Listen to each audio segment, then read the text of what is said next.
Chapter 3. We do not worship God. We perceive and attend God. We learn from God. With forethought and work, we shape God. In the end, we yield to God. We adapt and endure, for we are Earthseed, and God is change.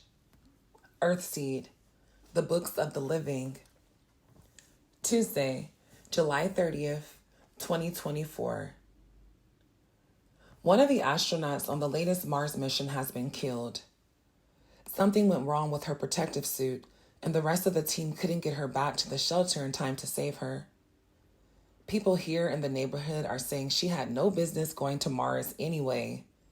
All that money wasted on another crazy space trip when so many people here on Earth can't afford water, food, or shelter.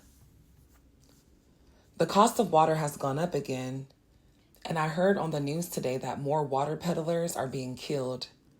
Peddlers sell water to squatters and the street poor, and to people who've managed to hold on to their homes but not pay their utility bills. Peddlers are being found with their throats cut and their money in their hand trucks stolen. Dad says water now costs several times as much as gasoline. But except for arsonists and the rich, most people have given up buying gasoline. No one I know uses a gas-powered car, truck, or cycle. Vehicles like that are rusting in driveways and being cannibalized for metal and plastic. It's a lot harder to give up water. Fashion helps. You're supposed to be dirty now. If you're clean, you make a target of yourself. People think you're showing off, trying to be better than they are. Among the younger kids, being clean is a great way to start a fight. Corey won't let us stay dirty here in the neighborhood, but we all have filthy clothes to wear outside the walls. Even inside, my brothers throw dirt on themselves as soon as they get away from the house. It's better than getting beaten up all the time. Tonight, the last big window wall television in the neighborhood went dark for good. We saw the dead astronaut with all of red rocky Mars around her.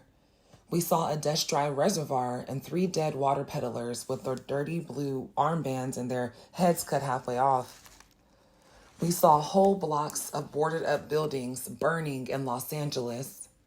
Of course, no one would waste water trying to put such fires out.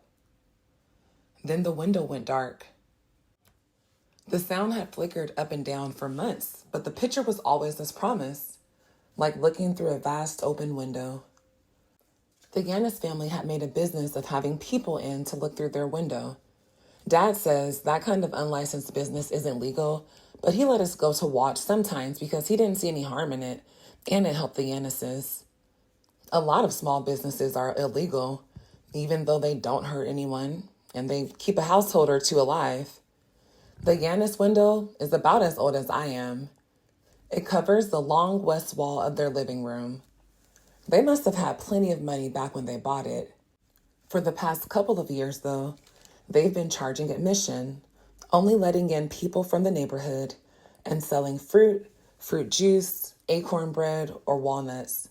Whatever they had too much of in their garden, they found a way to sell. They showed movies from their library and let us watch news and whatever else was broadcast. They couldn't afford to subscribe to any of the new multi-sensory stuff, and their old window couldn't have received most of it anyway. They have no reality vests, no touch rings, no headsets. Their setup was just a plain, thin-screened window. All we have left now are 3 small, ancient, murky little TV sets scattered around the neighborhood, a couple of computers used for work, and radios. Every household still has at least one working radio. A lot of our everyday news is from radio. I wonder what Mrs. Yanis will do now. Her 2 sisters have moved in with her, and they're working, so maybe it'll be all right. One is a pharmacist, and the other is a nurse. They don't earn much, but Mrs. Yanis owns the house free and clear. It was her parents' house. All 3 sisters are widows, and between them, they have 12 kids, all younger than I am. 2 years ago, Mr. Yanis, a dentist, was killed while riding his electric cycle home from the walled, guarded clinic where he worked. Mrs. Yanis says he was caught in a crossfire, hit from 2 directions, then shot once more at close range. His bike was stolen. The police investigated, collected their fee, and couldn't find a thing. People get killed like that all the time. Unless it's in front of a police station, there are never any witnesses.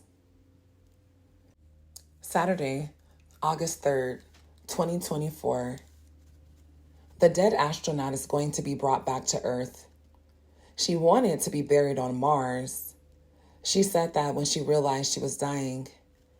She said that Mars was the one thing she had wanted all her life, and now she would be a part of it forever. But the Secretary of Astronautics says no. He said her body might contain a contaminant. Idiots. Can he believe that any microorganism living in or on her body would have a prayer of surviving and going native in that cold, thin, lethal ghost of an atmosphere? Maybe he can. Secretaries of Astronautics don't have to know much about science. They have to know about politics. Theirs is the youngest cabinet department and already is fighting for its life. Christopher Morpeth Donner, one of the men running for president this year, has promised to abolish it if he's elected. My father agrees with Donner. Bread and circuses. My father says when there's space news on the radio, politicians and big corporations get the bread and we get the circuses. Space could be our future, I say. I believe that. As far as I'm concerned, space exploration and colonization are among the few things left over from the last century that can help us more than they can hurt us. It's hard to get anyone to see that, though, when there's so much suffering going on just outside our walls. Dad looks at me and shakes his head. You don't understand, he says. You don't have any idea what a criminal waste of time and money that so-called space program is. He's going to vote for Donner. He's the only person I know who's going to vote at all. Most people have given up on politics.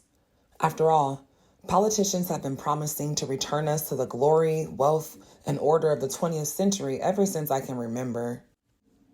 That's what the space program is about these days, at least for politicians.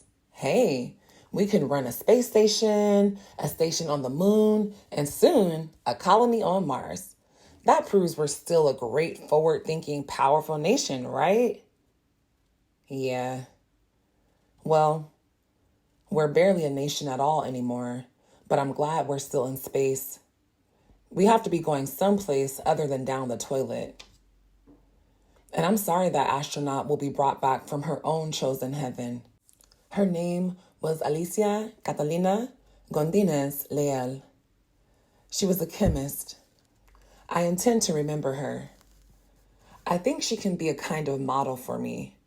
She spent her life heading for Mars, preparing herself, becoming an astronaut, getting on a Mars crew, going to Mars, beginning to figure out how to terraform Mars, beginning to create shelter places where people can live and work now. Mars is a rock, cold, empty, almost airless, dead. Yet it's heaven in a way.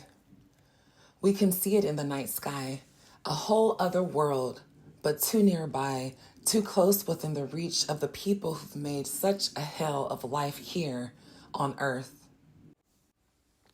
Monday, August 12th, 2024. Mrs. Sims shot herself today. Or rather, she shot herself a few days ago, and Corey and Dad found her today. Corey went a little crazy for a while afterwards. Poor sanctimonious old Mrs. Sims. She used to sit in our front room church every Sunday, large print Bible in hand, and shout out her responses. Yes, Lord. Hallelujah. Thank you, Jesus. Amen. During the rest of the week, she sewed, made baskets, took care of her garden, sold whatever she could from it, took care of preschool children, and talked about everyone who wasn't as holy as she thought she was. She was the only person I've ever known who lived alone. She had a whole big house to herself because she and the wife of her only son hated each other. Her son and his family were poor, but they wouldn't live with her. Too bad. Different people frightened her in some deep, hard, ugly ways. She didn't like the Sioux family because they were Chinese and Hispanic, and the older Chinese generation is still Buddhist. She lived a couple doors down from them for longer than I've been alive, but they were still from Saturn as far as she was concerned. Idolaters, she would call them if none of them were around. At least she cared enough about neighborly relations to do her talking about them behind their backs. They brought her peaches and figs and a length of good cotton cloth last month when she was robbed. That robbery was Mrs. Sims' first major tragedy. 3 men climbed over the neighborhood wall, cutting through the strands of barbed wire and laser wire on top. Laser wire is terrible stuff. It's so fine and sharp that it slices into the wings or feet of birds who either don't see it or try to settle on it. People, though, can always find a way over, under, or through. Everyone brought Mrs. Sims things after the robbery, in spite of the way she was food, clothing, money. We took up a collection for her at church. The thieves had tied her up and left her after one of them raped her. An old lady like that. They grabbed all her food, her jewelry that once belonged to her mother, her clothes, and worst of all, her supply of cash. It turns out she kept that, all of it, in a blue plastic mixing bowl high up in her kitchen cabinet. Poor, crazy old lady. She came to my father crying and carrying on after the robbery because now she couldn't buy the extra food she needed to supplement what she grew. She couldn't pay her utility bills or her upcoming property taxes. She would be thrown out of her house, into the street. She would starve. Dad told her over and over that the church would never let that happen, but she didn't believe him. She talked on and on about having to be a beggar now, while Dad and Corey tried to reassure her. The funny thing is, she didn't like us either because Dad had gone and married that Mexican woman, Corazon. It just isn't that hard to say Corazon if that's what you choose to call her. Most people just call her Corey or Mrs. Olamina. Corey never let on that she was offended. She and Mrs. Sims were sugary sweet to one another. A little more hypocrisy to keep the peace. Last week, Mrs. Sims' son, his 5 kids, his wife, her brother, and her brother's 3 kids all died in a house fire, an arson fire. The son's house had been in an unwalled area north and east of us, closer to the foothills. It wasn't a bad area, but it was poor, naked. One night, someone torched the house. Maybe it was a vengeance fire set by some enemy of a family member, or maybe some crazy just set it for fun. I've heard there's a new illegal drug that makes people want to set fires. Anyway, no one knows who did it to the Sims-Bulter families. No one saw anything, of course. And no one got out the house. Odd that 11 people and no one got out. So about 3 days ago, Mrs. Sims shot herself. Dad said he'd heard from the cops that it was about 3 days ago. That would have been just 2 days after she heard about her son's death. Dad went to see her this morning because she missed church yesterday. Corey forced herself to go along because she thought she should. I wish she hadn't. To me, dead bodies are disgusting. They stink. And if they're old enough, there are maggots. But what the hell? They're dead. They aren't suffering. And if you didn't like them while they were alive, why get so upset about their being dead? Corey gets upset. She jumps on me for sharing pain with the living, but she tries to share it with the dead. I began writing this about Mrs. Sims because she killed herself. That's what upset me. She believed, like Dad, that if you kill yourself, you go to hell and burn forever. She believed in the literal acceptance of everything in the Bible. Yet when things got to be too much for her, she decided to trade pain for eternal pain in the hereafter. How could she do that? Did she really believe in anything at all? Was it all hypocrisy? Or maybe she just went crazy because her God was demanding too much of her. She was no Job. In real life, how many people are? Saturday, August 17th, 2024. I can't get Mrs. Sims out of my mind. Somehow, she and her suicide have gotten tangled up with the astronaut and her death and her expulsion from heaven. I need to write about what I believe. I need to begin to put together the scattered verses that I've been writing about God since I was 12. Most of them aren't much good.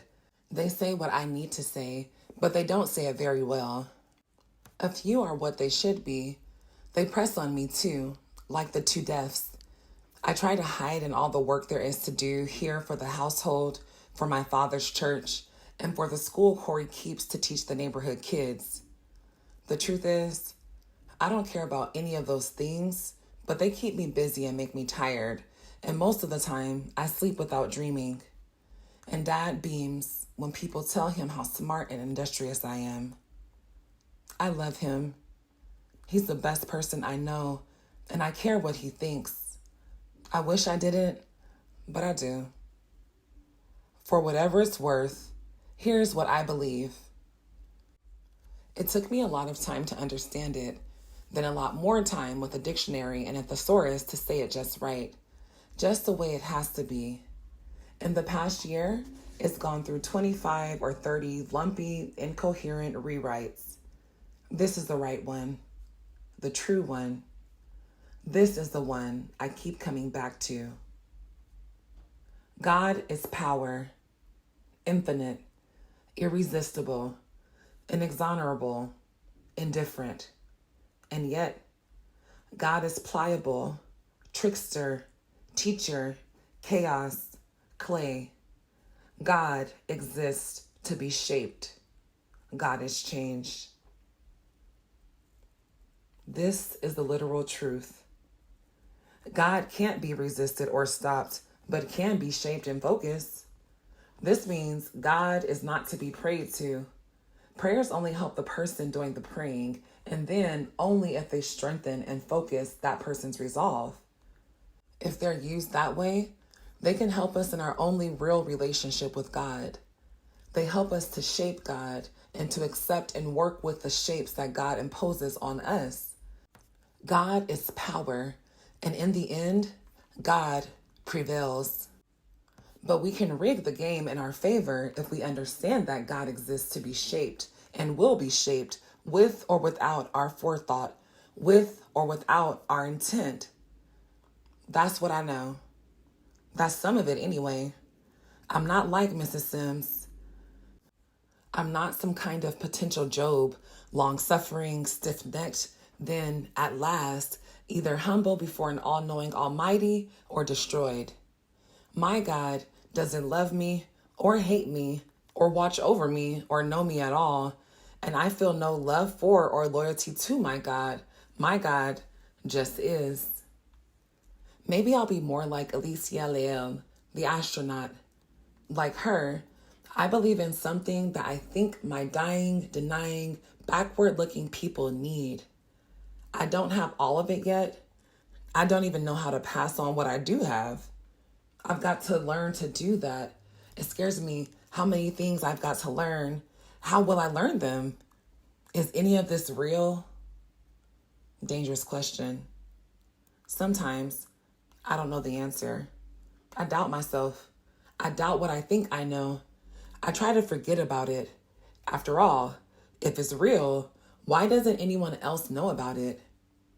Everyone knows that change is inevitable.